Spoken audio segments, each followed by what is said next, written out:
স্মার্টফোনে নতুন ফিউচার যুক্ত করেছে, কিন্তু এখানে একটু করে আপনাদেরকে আমি ব্যাখ্যাটা দেই। এই যে ফিউচারটা যুক্ত করছে, কারো কোনো পারমিশন দেওয়া লাগে নাই, নেওয়া লাগে নাই।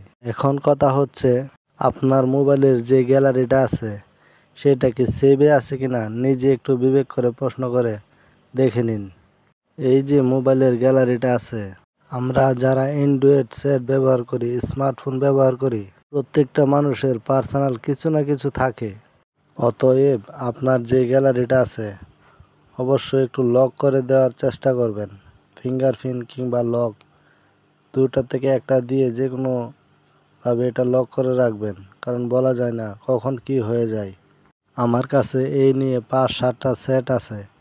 প্রত্যেকটা সেটের ভার্সন যখন এরকম হয়ে গেছে, তখন আমি চিন্তা করলাম যে ভিডিওটা আপনাদের মাঝে শেয়ার করি।